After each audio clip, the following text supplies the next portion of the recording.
저는 고등학교 때 유학을 가겠다는 결심을 했고 부모님을 설득한 끝에 유학을 갈 수 있었고 미국에서 공대를 졸업했죠. 그러나 미국에서 실패했습니다. 우리가 인생에서 큰 결심을 해야 할 때가 있죠. 10대일 때는 어떤 대학에 가야 할까? 어떤 전공을 해야 할까? 아니면 대학을 갈까 말까? 그 자체일 수도 있겠죠. 그리고 대학 졸업을 앞두고는 또 아주 중요한 순간이 다가오죠.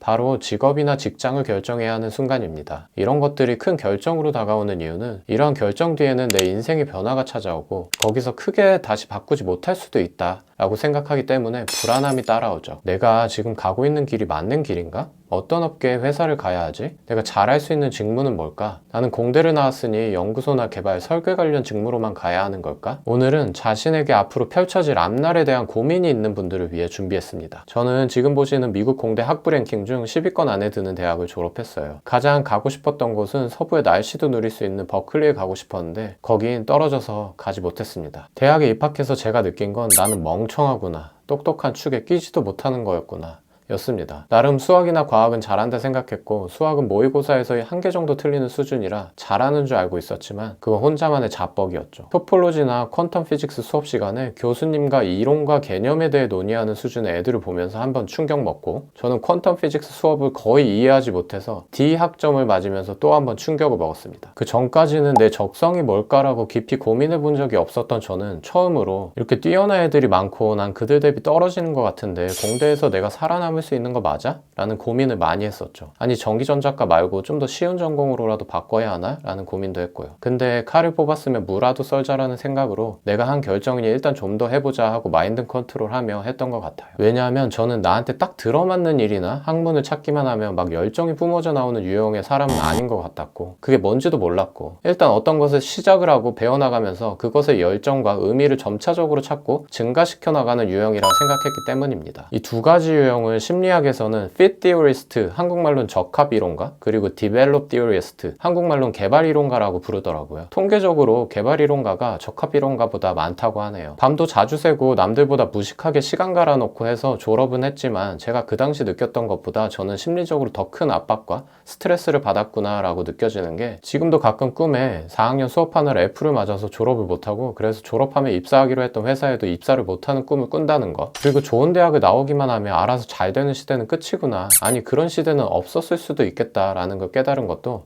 제가 대학을 졸업하면서 얻은 큰 깨달음 중 하나라고 할까? 오히려 제가 생각하는 상위권 대학이 주는 베네핏은 물론 학벌도 있겠지만 그것보다는 그곳에 가면 받을 수 있는 자극, 나보다 더 뛰어난 사람들과 어울리며 얻게 되는 정보와 이미 뛰어나 보이는데도 더 열심히 살려고 하는 모습을 보는 환경에 노출되면서 좋은 영향과 자극을 받을 수 있다는 것이 더 큰 것 같아요. 저는 3학년 때 국내 통신사 중 한 곳의 연구소에서 인턴을 하고 4학년 때는 국내 건설사 해외 플랜트 설계팀에서 인턴을 하게 됩니다. 근데 이것도 미국인 친구들이 다들 2학년 때부터 레주메 준비해서 인턴십 가고 어떤 친구는 3학년 휴학하고 1년을 인턴십 다녀오고 걔네들이 저한테 너는 인턴십도 안 하고 그러면 졸업하고 취직할 수 있겠냐는 압박을 줘서 약간 반 떠밀려서 아 나도 해야 하나 싶은 생각과 자극을 받아서 준비하게 되었거든요. 저희 대학에 국내 기업들이 1년에 한두 번씩 찾아와서 석박사 대상 인턴십 취업 설명회를 열거든요. 그 설명회장에 가서 혹시 학부생은 기회가 없냐고 찾아다니며 기회를 얻게 되었던 케이스입니다. 이미 미국은 10몇 년 전부터 대학교 때 인턴 경험이나 회사 경험을 쌓아놔야 졸업하면서 괜찮은 기업에 입사할 수 있는 상황이었던 거죠. 한국도 몇 년 전부터 점점 이렇게 변화하고 있는 것 같고요. 여러분도 학교 채용 설명회나 주변에 인턴십 기회가 있다면 꼭 지원해 보셔야 하는 시대에 있는 것 같아요. 채용 설명회가 석박사 대상이라 해서 난 그냥 대상이 아니냐 안 갔다?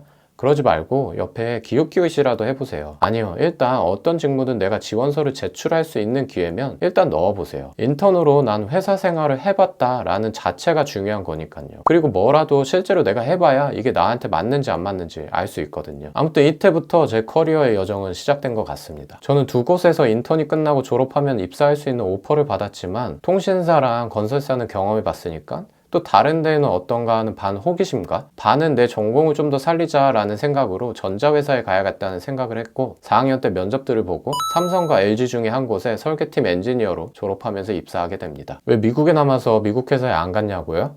다 떨어졌어요. 미국 인턴 경험도 없는 제가 정신 못 차리고 미국 대기업급들에만 지원했다가 다 떨어져서 취업에 실패했습니다. 근데 그때 당시 제 유학생 친구들 중 미국 로컬의 작은 회사에 지원해서 취업했던 애들은 지금 AMD나 TI, 마소, 아마존 등의 대부분 좋은 회사에 다들 가 있죠. 이미 10몇 년 전부터 미국에서는 이렇게 로컬의 중소기업에서 경험과 실력을 쌓고 점점 큰 기업으로 이동하는 루트가 보편적이었고, 요즘 한국도 점차 대기업들이 신입공채 채용보다 경력직 채용을 늘려나가는 걸 보면 미국의 상황을 점점 닮아갈 수도 있다라는 생각이 들더라고요. 그런 관점에서 지난번 영상을 올렸던 거고요. 그리고 그 당시 미국의 대기업만 지원했다 저처럼 다 떨어진 애들 중 나는 불체자가 되더라도 미국에 남을 거야 했던 애들은 아주 잠깐 미군에서 외국인도 미군에 입대할 수 있는 기회를 열어줬던 시기가 있거든요. 그 시기에 군대 지원해서 1년인가 2년 미군 생활하고 시민권 따서 지금은 다들 잘 나가는 IT 회사나 컨설팅 회사에 다니고 있고요. 이렇게 순간순간 어떤 결심을 하냐에 따라 그 뒤에 인생 스토리가 변하더라고요. 근데 저 결정 하나로 나의 인생은 확정되는 걸까요? 그리고 바뀌지 않거나 바꾸지 못하는 걸까요?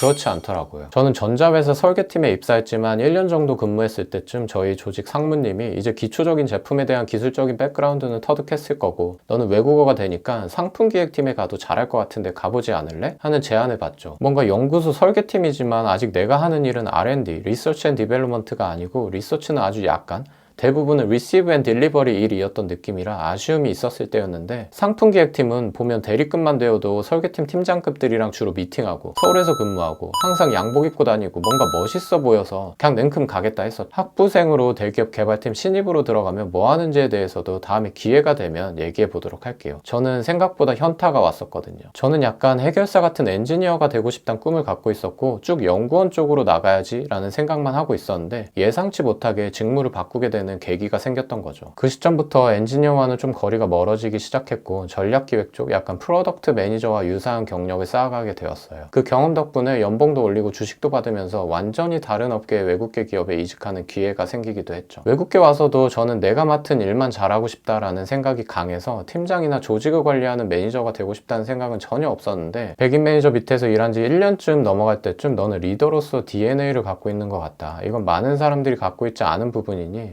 매니저가 되면 좋겠다 라고 얘기하면서 저를 매니저로 승진시켜 줬어요. 그 전까지는 저 관심에도 없고 생각에도 전혀 없던 조직을 관리하는 매니저가 그렇게 되었고, 거기서 이제는 롤이 확장되어 사업개발 쪽까지 하는데 관여하게 되었죠. 전혀 생각도 안 하고 내 적성에 안 맞을 거라 생각했는데 떠밀려서 하게 되긴 했지만 해보니까 또 하게 되더라고요. 이렇게 본인이 뭘 좋아하는지 잘하는지는 해보기 전까지 모를 가능성이 크다는 것. 요즘 점점 기대 수명이 늘어나서 120, 130살 또는 그것보다 더 오래 살 수 있는 사회가 예견되고 있으면서 직업이 예전에는 최종 목적지인 데스티네이션이었다면 이제는 여정, 영어로 journey가 되어가고 있다고 해요. 저의 직업이라는 여정도 어떨 땐 나의 결정에 의해, 어떨 땐 타인에 의해 계속 변화해왔고, 적성에 맞는 일이란 것도 저는 아직도 제가 적성에 맞는 일이 뭔지 모르겠어요. 근데 타인이 내 적성을 찾아주고 그와 관련된 일을 부여해주고 그 일을 하면서 인정을 받고 잘한다는 소리를 듣다 보면 아, 이게 내가 잘할 수 있는 직무인가 하며 또 반착각에 빠져서 열심히 하게 되더라고요. 만약 내가 fit theorist이다. 그리고 난 이미 내가 뭘 할 때 열정이 뿜어져 나오고 몰입되고 재미있는지 안다. 그럼 그 일을 하시는 게 맞는 것 같아요. 진정 좋아하는 걸 알고 있고 그 일을 할 수 있는 것만큼 기쁜 일은 없으니까요. 근데 이걸 보시는 대다수의 분들은 develop theorist일 테고, 그렇다면 저는 대학 졸업 후 일단 회사를 다녀보는 것도 정말 나쁘지 않은 옵션이라고 생각합니다. 완전 바깥 세상의 날 것에서 사회생활과 비즈니스를 배워나가는 게 아닌